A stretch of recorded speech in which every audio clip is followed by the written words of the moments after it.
오늘도 하나님께서 우리와 함께 하십니다.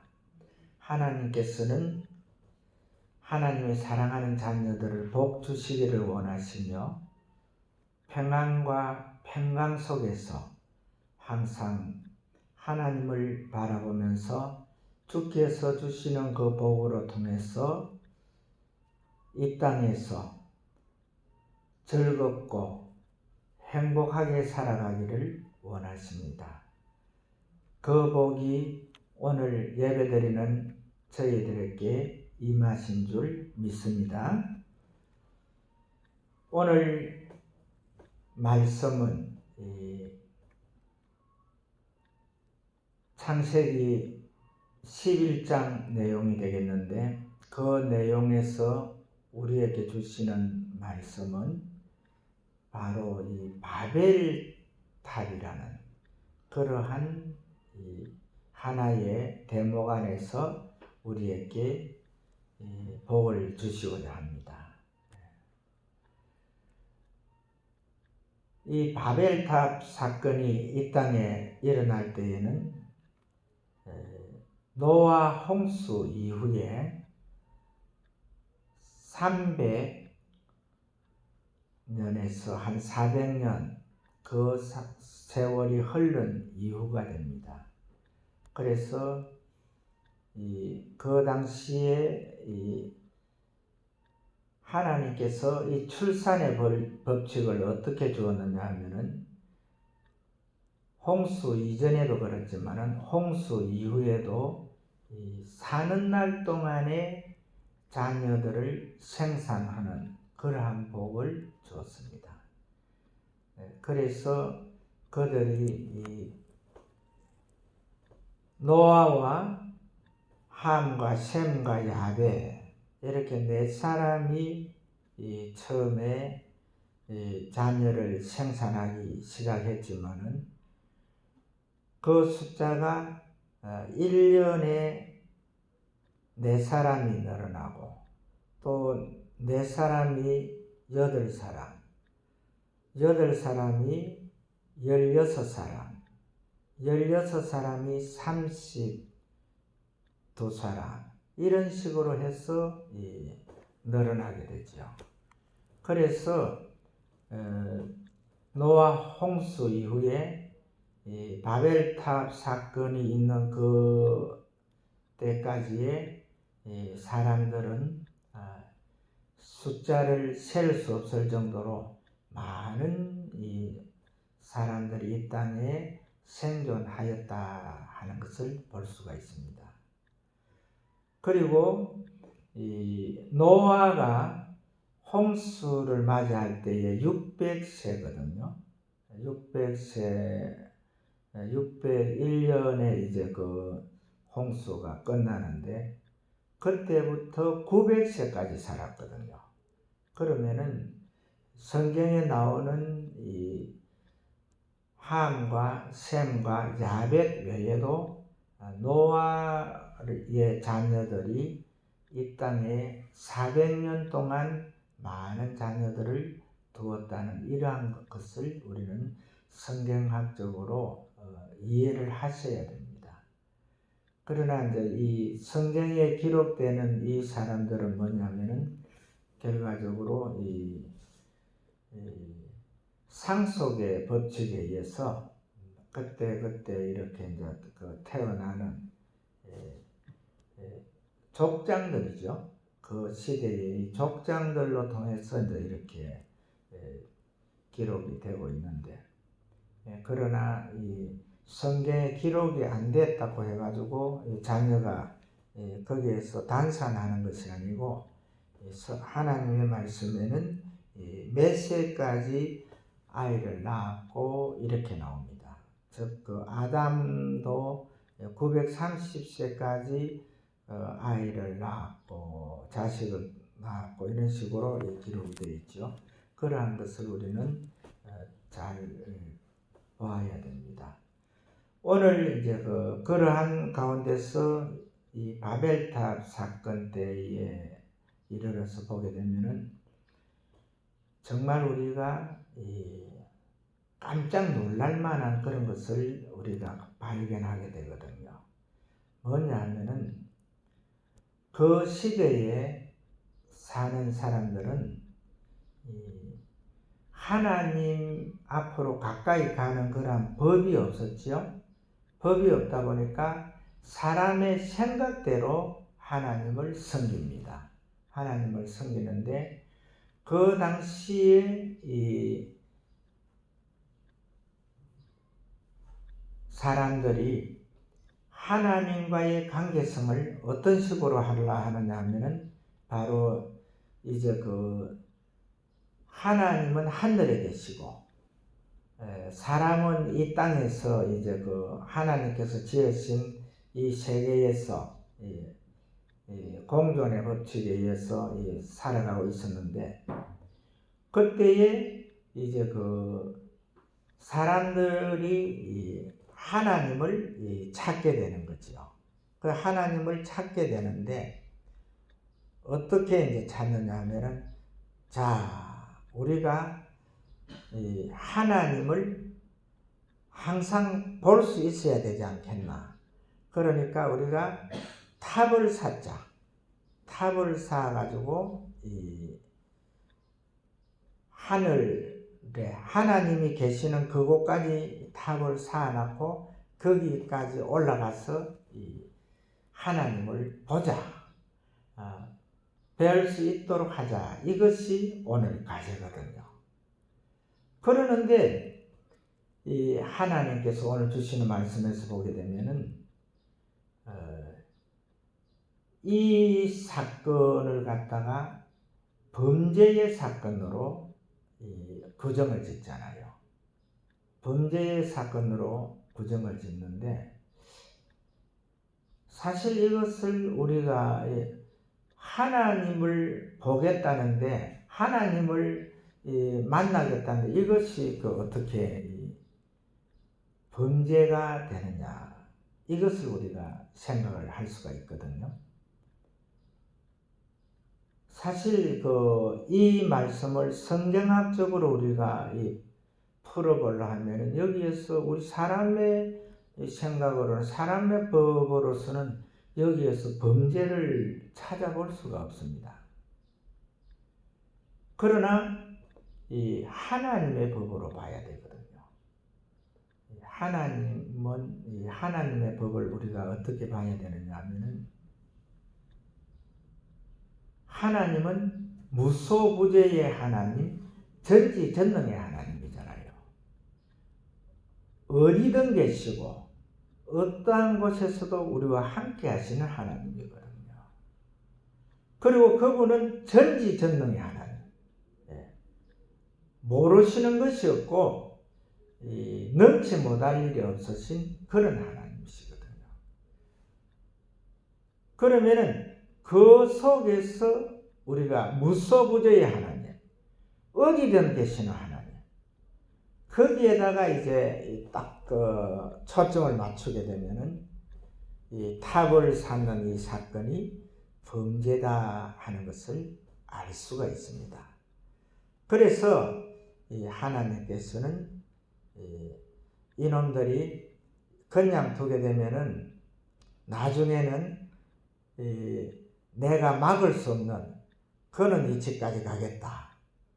그렇게 해서 이제 하나님께서 이제 바벨의 그러한 이 사건이 일어나거든요. 이 바벨이라 하는 것은 혼돈입니다. 아주 혼잡성,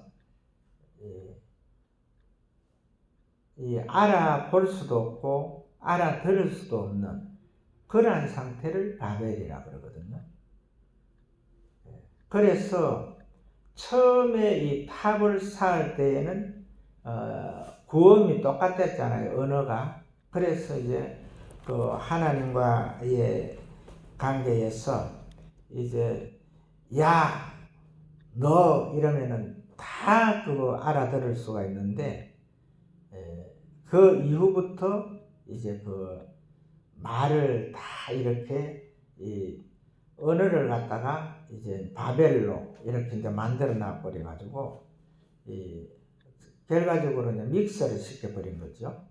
그렇게 하다 보니까 조금 전까지는 서로 언어가 소통했는데 그때부터 갑자기 이 언어 소통이 안 되는 거죠. 그래서 이제 그 언어 소통되는 사람들끼리 이제 무리를 지어 가지고 이 세상에 흩어지는 그러한 사건들이 일어나거든요. 그래서 우리가 지금 현재 우리가 하나님을 믿는 그 믿음은 바로 이 전지전능의 하나님, 무소부재의 하나님, 이 하나님을 믿어야 됩니다. 우리는 하나님을 볼 수 없지만은, 우리가 하나님의 그 음성을 다 들을 수 없지만은, 그러나 하나님께서는 친히 사람의 몸을 입으시고 이 땅에 오셔가지고 우리와 성정이 같은 그러한 시대를 33년간 사시다가 이제 우리의 모든 죄가를 도말하기 위해서 십자가에 당신의 몸을 내어주시고 이제 3일 만에 부활하셔가지고 부활하셨잖아요. 하나님께서 하나님의 아들이라는 신분으로 이 땅에 오실 때의 그 하나님은 전지전능의 하나님이시죠. 그러나 이 땅에 사람의 몸을 입으면서 이제 그 아들의 신분으로 돌아갑니다. 그 이름이 바로 예수인데, 그래서 그 예수님이 이 땅에 사시면서 33년간 사시면서 이제 마지막에 십자가에서 당신의 몸을 내어주시고 그 몸을 내어주신 것이 그 피로 우리의 모든 죄가를 도말하시기 위해서 몸을 내어주셨잖아요. 그 보혈의 피공로로 우리가 다 의인의 반열에 들어가는데, 그 이후에 3일 만에 부활하신 날이 오늘 주일이잖아요. 그래서 우리는 이 주의 날을, 그 이전에는 안식일을 지켰죠. 안식일은 바로 토요일이 안식일이 됩니다. 그리고 예수님이 부활하시기 이전에는 하나님 앞에 예배드리는 날이 토요일 안식일이 되었고, 바로 이제 그 예수님이 부활하신 후에 주의 날이 성립되면서 이제 주의 날에 예배를 드리고 우리 주님을 만나는 그런 사건이 일어나는데, 이 우리 주님께서 부활하신 그 이후부터 또한 주님의 신분이 또 바뀌게 됩니다. 그래서 우리가 주님의 신분이 바뀐 그 상태를 알지 못하고 이 땅에서 주님을 찾는 그런 분들이 있는데, 이 땅에는 주님이 계시지 않습니다. 그걸 아셔야 돼요. 왜 그러냐면은 우리 주님께서 십자가를 지시고 십자가에서 우리를 위해서 몸을 내어주신 후에 죽은 후에 다시 부활하신 그 몸은 바로 하늘의 모든 영광을 회복하신 하나님으로 돌아가셨거든요. 그 하나님이 이제 바로 하나님 아버지 앞에 가셔가지고, 하나님은 인격이 세 분이라 그랬죠. 성부 하나님과 성자 하나님과 성령 하나님, 세 분이 삼위일체가 되는 그런 분이신데, 이제 성부와 성자 두 분이 이제 의논해서 이 땅에 보내신 하나님이 바로 성령 하나님이시죠. 이 땅에 오신 성령 하나님은 신이시기 때문에 몸이 없지요. 물론 삼위일체의 하나님으로 보면은 몸을 구성체를 가지고 있지만은 지금 현재 와 계시는 성령 하나님은 신이십니다. 영이죠. 보이지 않는 영. 그래서 그분이 이제 이 땅에 오셔가지고 우리를 도우시는 하나님. 이제 우리가 힘들고 어려운 거, 또한 여러 가지 모든 문제가 일어나고 하면은 그 문제를 해결해 주시는 분이죠. 그리고 우리가 그 문제를 다 잘 해결하고 그 문제에서 벗어나게 하기 위해서 바로 도우시는 하나님으로 와 계시는 분이 성령 하나님이시라는 거. 그리고 지금 현재는 성령 시대입니다. 성령 하나님 시대거든요. 그래서 성부 하나님, 성자 하나님은 하늘에 계시고 이 땅에 이제 그 무소부재의 하나님, 전지전능의 하나님으로 와 계시는 분은 성령 하나님이시다. 이것을 기억을 하셔야 됩니다. 그래서 우리가 그러면 지금 성령 하나님이 이 땅에 와 계시니까 그러면 성령님 이름으로 기도했습니다. 성령님 우리에게 복을 주시옵소서. 이렇게 하면 되지 않겠느냐?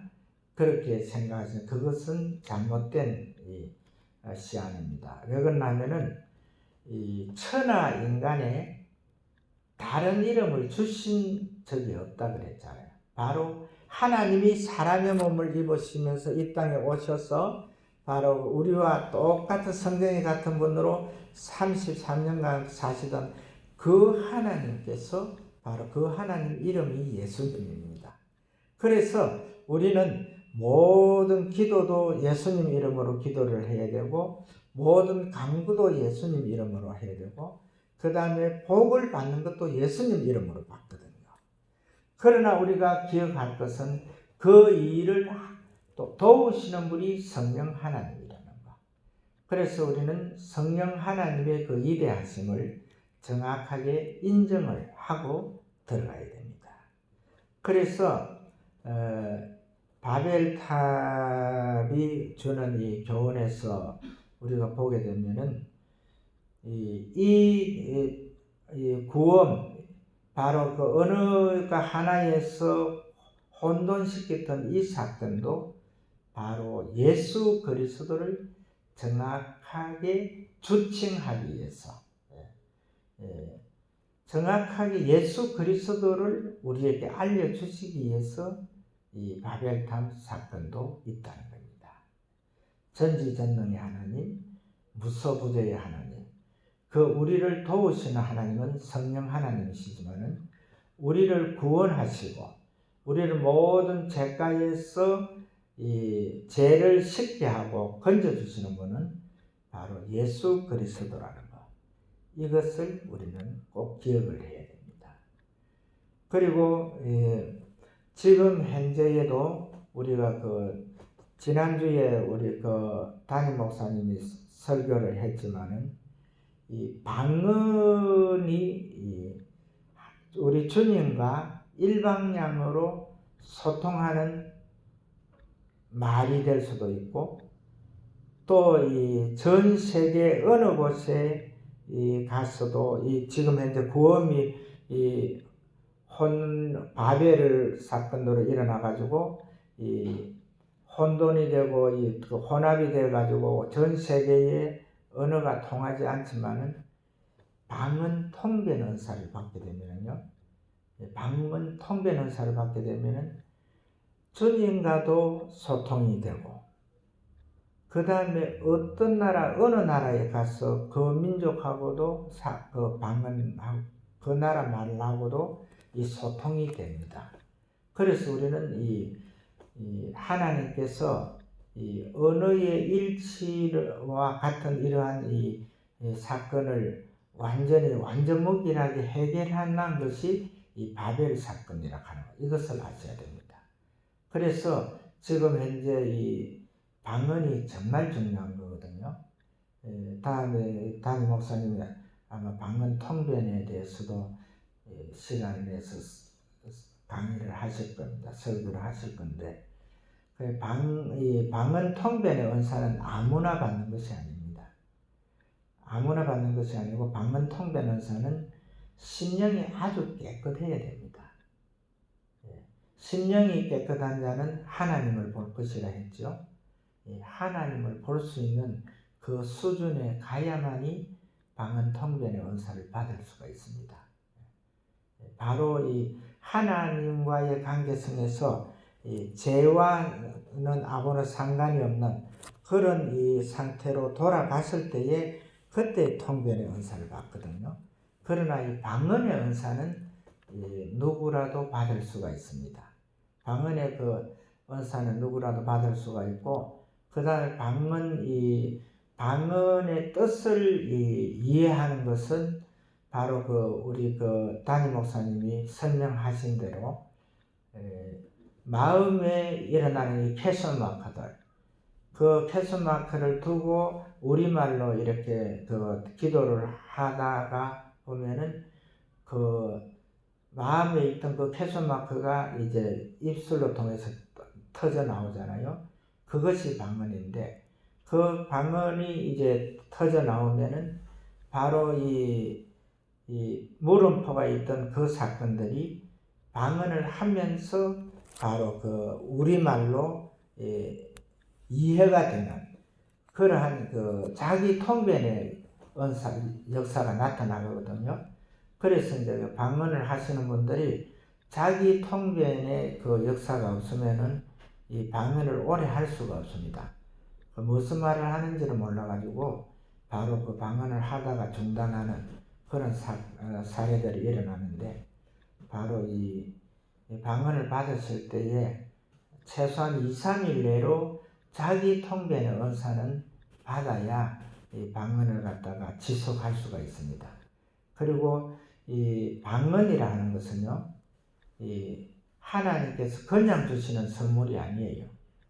이 방언의 선물을 주실 때에는 틀림없이 하나님께서 이 성경에 나오는 그 은사 중에서 한 가지를 주십니다. 그리고 또 그 성경에 기록되지 않은 은사 중에서도 주실 수가 있거든요. 그래서 이 방언이 정말 유익한 겁니다.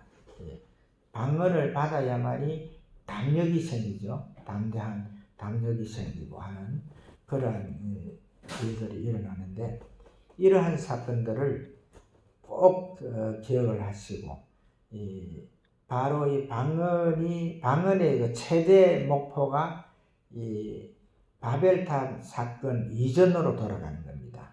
이 모든 언어가 소통되는 그러한 상태로 돌아간다는 이것을 꼭 명심하시고, 정말 하나님께서 주시는 그 복을 받아 누리시길 주의 이름으로 축복을 합니다. 그리고 오늘 또 한 가지 더 말씀을 드릴 것은 소돔과 고모라 사건이 있습니다. 소돔과 고모라 사건이 있는데, 그 당시에 소돔과 고모라는 엄청 큰 이 땅이었죠. 그 사해바다가 이 소돔과 고모라 땅인데, 그 큰 땅에 구속을 받은 분이 딱 3사람이잖아요. 딱 3사람.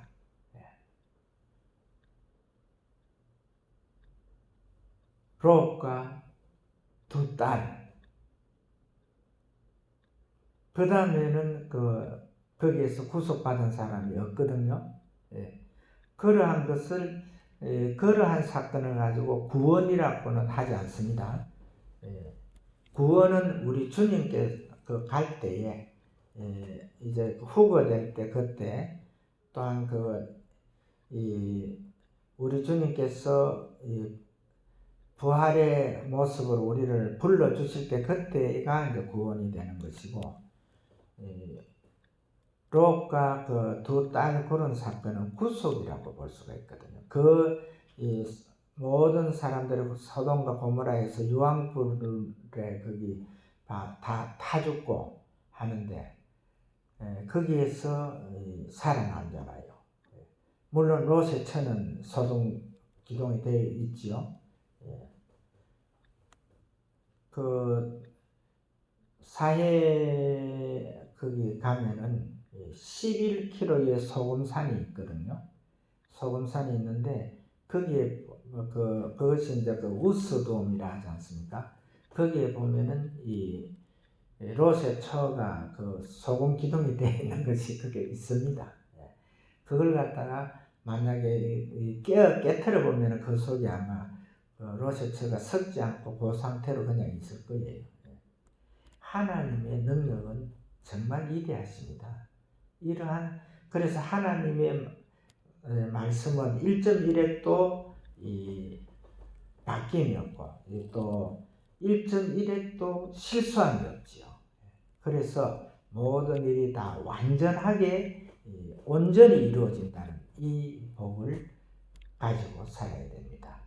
그래서 우리가 지금 현재 저는 우한 코로나 이것 때문에 참 많은 은혜를 받습니다. 오늘도 동직원들이 2사람 왔다 갔거든요. 왔다 갔는데 제가 그냥 찬양을 하고 있으니까 저한테 묻지를 못하고 여기서 저 앞에 의자에 앉아가지고 한 20분간 그 찬양을 듣고 있었어요. 그 사람들이 사람이 됐더라고요. 왜 됐느냐면은 원래 예배를 갖다가 훼손시키면 안 되거든요. 어떠한 사람도. 그래서 하도 계속 앉아있길래 나한테 할 말이 있나 싶어가지고 그래 내가 물으니까 그래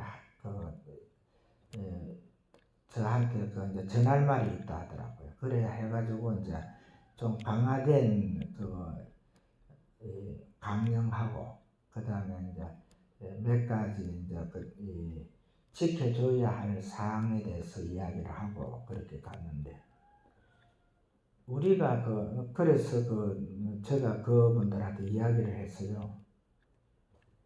우리가 하나님한테 예배 드리는 것은 사람의 많고 적음을 떠나서 제 시간 예배를 드려야 된다. 그래서 나는 사람이 오든 안 오든 예배를 드린다. 그러나 이제 우리 성도가 몇이냐고 묻더라고요. 그래서 지금 18명이다 그러니까 20명 이내요 이렇게 하면서 그렇게 이제 가셨는데 참 저도 정말 우한 코로나 때문에 한심합니다. 왜 한심하냐면요. 하나님 앞에 서는 자들은요. 하나님과의 관계가 정확하게 깨끗해야 되거든요. 우리가 통변의 은사 받는 것도 마음이 심령이 청결해야 되듯이 하나님과 예배 드리는 그 상황도 정말 깨끗해야 되거든요. 그런데 우한 바이러스 때문에 예배를 못 드리는 그런 정황이 지금 현재 포착되고 있잖아요. 그것을 우리 하나님께서 보실 때 어떻게 하시겠느냐고요. 모든 질병은 치료할 수 있는 자연 치료를 할 수 있는 그 능력을 하나님께서는 주셨거든요. 그래서 우한 코로나도 지금 곧 그것이 해결될 걸로 믿습니다만은 우리가 이럴 때일수록 진짜 하나님과의 자기와의 관계를 정확하게 이렇게 딱 수직 통로를 형성을 해야 되거든요. 그렇게 해서 주님이 기뻐하시는 자의 자리에 들어가고 정말 우리 심령이 깨끗해서 하나님을 볼 수 있는 그런 위치로 돌아가야 된다. 이 복을 받아 누리시길 주 이름으로 축복을 합니다.